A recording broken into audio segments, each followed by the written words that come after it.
Thank you so much for extending an invitation out to me and my team. Today I'll be talking about the roadmap for Salesforce for Outlook. Before diving into details about what we are bringing to market in Spring 15, I'll go over a quick overview of the capabilities for Salesforce for Outlook. Excellent. So we know that the world of a Sales Cloud user is divided between spending time in Salesforce as well as reading emails in Outlook, managing their calendars in Outlook. Sales Cloud users are collecting contact information. They keep that information up to date. They also complete tasks to drive their opportunities to closure and get those deals under their belt. They also read a lot of emails. There's a lot of communication happening between Sales Cloud users and their clients, most likely in Outlook, as well as managing their calendar so that they can meet with prospects and clients. So they are spending a lot of time in two applications, basically. The business solution that Salesforce for Outlook brings is an integration between those two applications. And it does so using two modules, two components that are completely independent from one another. The first one is a synchronization engine that will bring your contacts from Salesforce into Outlook, or the other way around. If you're using Outlook to manage your contact information, you can bring that information and share that information with the rest of your organization in Salesforce. It synchronizes tasks, and it also synchronizes calendar events. Synchronization means that whether you're looking at your calendar in Outlook or in the Salesforce app, your calendar looks the same so that your coworkers can book appointments when you're available, whether they do that in Outlook or in Salesforce. The second component that Salesforce for Outlook brings is the side panel experience directly in the Outlook application. On the left-hand side here, I am showing an Outlook 2013 version with the Salesforce for Outlook plugin installed. It will bring on the right-hand side that side panel experience where you get to see Salesforce details about the person emailing you in Outlook. With the side panel, I can save important emails into Salesforce. On the right-hand side, you see how that very same email looks like in Salesforce. The other capability that the side panel brings is the ability to relate an email and to relate an appointment to other Salesforce records, such as accounts that the appointment or the email is related to, or opportunities that they are related to. Directly in the side panel, while being in Outlook, you also get the ability to create new Salesforce records. So you technically never have to leave your Outlook application. You can create new events, you can create new opportunities, you can create a case when you get an email from a client of yours that is reporting a question or a problem. You can stay very productive in Outlook. So now let me talk to you guys about what we're bringing to market in Spring 15. We've been working on 4 new major features. The first one is to synchronize recurring tasks, one direction from Salesforce to Outlook. The second one is around the records that we're displaying in the side panel and how we are using the email addresses to match against Salesforce contacts and needs. The third one is about how emails get added to person accounts. And the last one is around adding an email to multiple Salesforce accounts or opportunities or cases and so on. So let me dive into details about those features. We are synchronizing recurring tasks from Salesforce to Outlook. A recurring task is a task that you do on a regular basis. Maybe you have sales meetings every week with the rest of your team and you have to complete a task for that. Maybe you are meeting on a quarterly basis with some of your customers. So it is important that not only your standalone tasks are synchronizing, but also your recurring tasks. The second feature, and this is the feature that I'll demo later today, is around displaying contact information in the side panel based on the email address that your clients are using to contact you. I'll dive into more details, but in a nutshell, if multiple email addresses exist on your contacts, we're going to search for all those email addresses so that the side panel becomes more intelligent and the likelihood of displaying the right contact in the side panel is increased.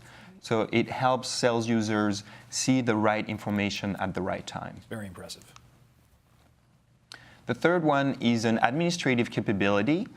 This is to help drive consistency. So a person account in Salesforce is both a contact and an account. And we want to make sure that when you relate an email to a person account, for those organizations that are using person accounts, that this association is done consistently so that the rest of the Salesforce deployment can rely on that association to be done consistently across all Sales Cloud users for your organization. And the last major feature is around relating an email to multiple accounts, multiple opportunities, multiple records that accept tasks.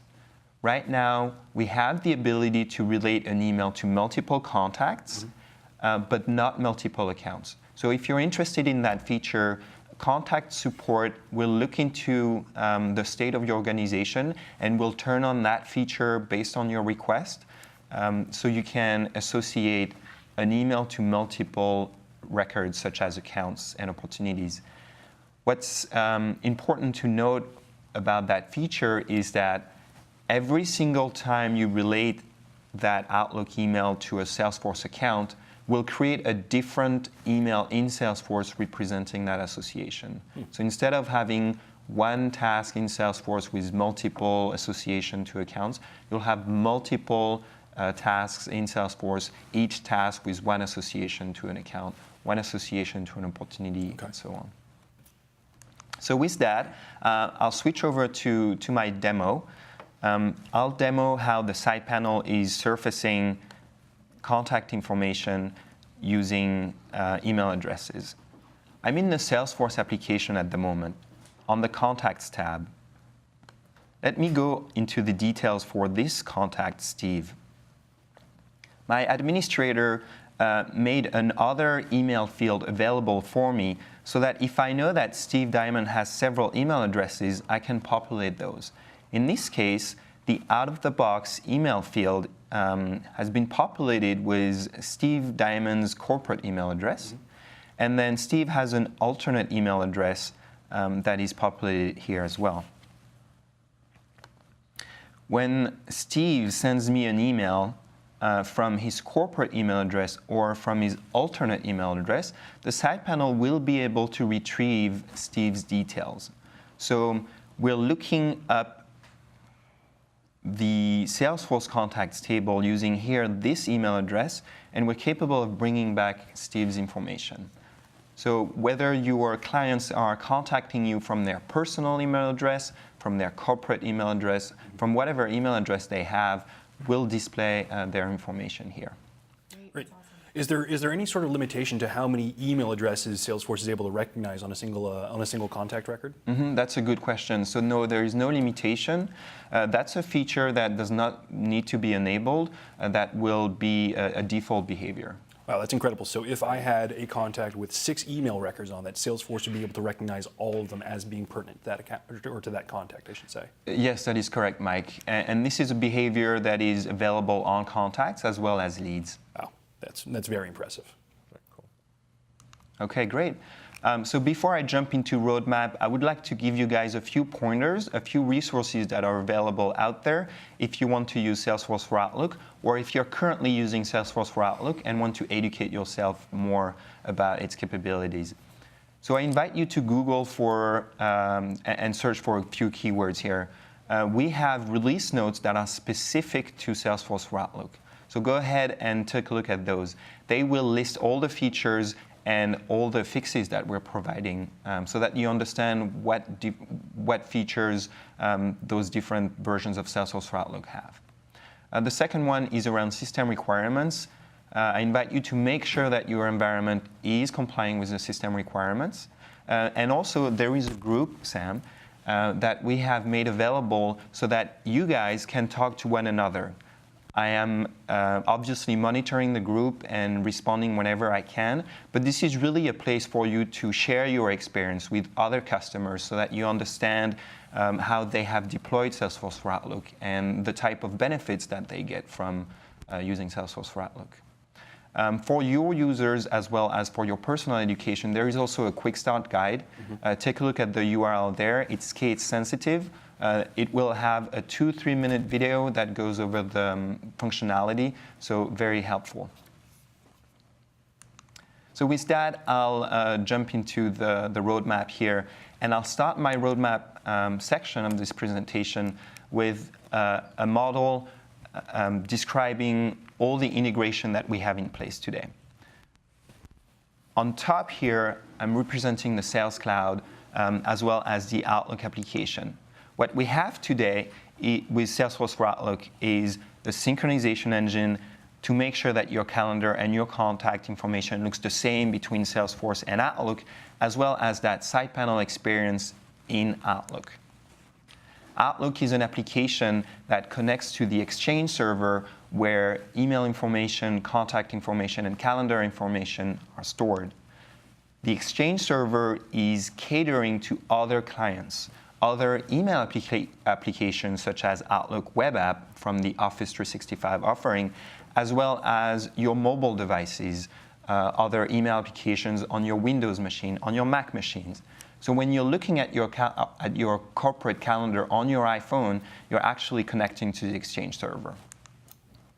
So when it comes to making sure that your Salesforce calendar shows up on all those devices and all those applications, we have the Exchange Sync capabilities that will bring Salesforce with the Exchange server so that you do not need the Salesforce for Outlook synchronization engine anymore, and more devices get connected between Exchange and Salesforce.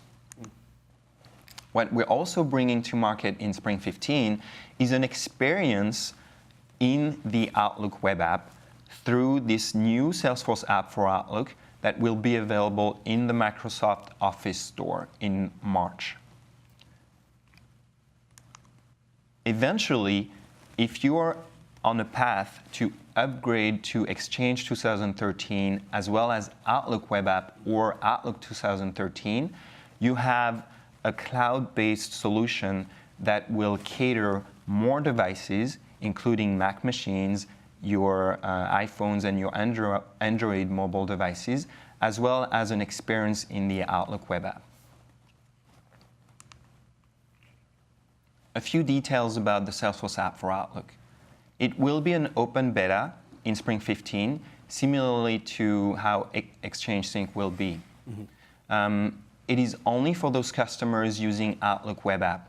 Outlook web app is part of Office 365. It is also available on users using Outlook 2013 on Exchange 2013.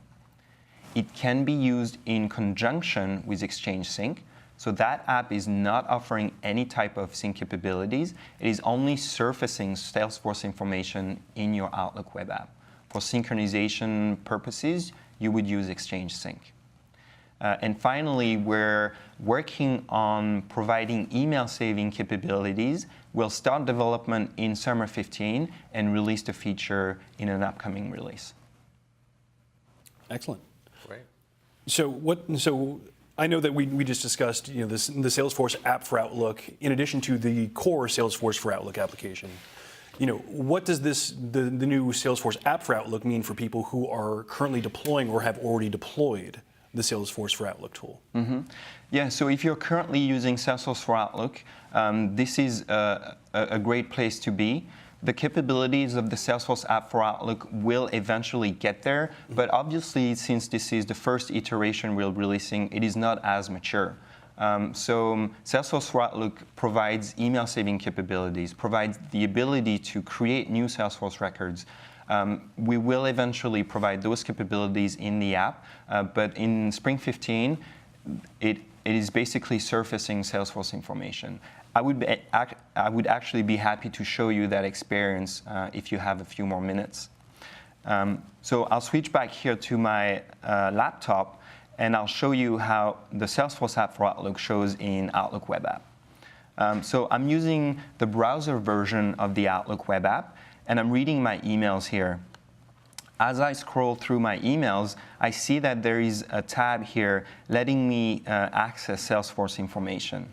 So when I get an email from Phil, including Julia, Rosa, and Ashton, I can see that the app is displaying all types of information about those people. I can also see the accounts that they belong to and the opportunities that they play a role in. So this is the Salesforce app for Outlook. Salesforce for Outlook is an add-in that gets deployed in Outlook. It is very rich. It has a lot of features. So this is definitely a place where you want to be, where you want to stay. We'll continue developing Salesforce app for Outlook for many, many years to come. Absolutely. But I mean, just from the brief glimpse that you showed us, it looks like we're moving towards a better user interface and just a much richer experience with being able to access Salesforce information within your Outlook app. That's right. Excellent. Well, I think there's a lot for our users to be excited about there, because as we mentioned before, for any organization that lives and dies by their Outlook, this should be an incredible help for you. But in order to better gauge what our customers think of things, let's find out what they're asking. Hey, Sam, what's trending? Well, what's trending is they're loving a lot of these changes, but the most trending question is, what about Mac users? Yeah, so this is a good question. Salesforce for Outlook does not work in Outlook for Mac because it is an add-in that you have to install, and Outlook for Mac does not support add-ins. The difference with the Salesforce app for Outlook is that it will cater more devices, more operating systems, including Outlook for Mac. So this is good news for Mac users. So we're heading in there's a light at the end of the tunnel for our Mac users. Exactly, and we've been listening to you guys for a while now, so we realized that the Mac community users is big.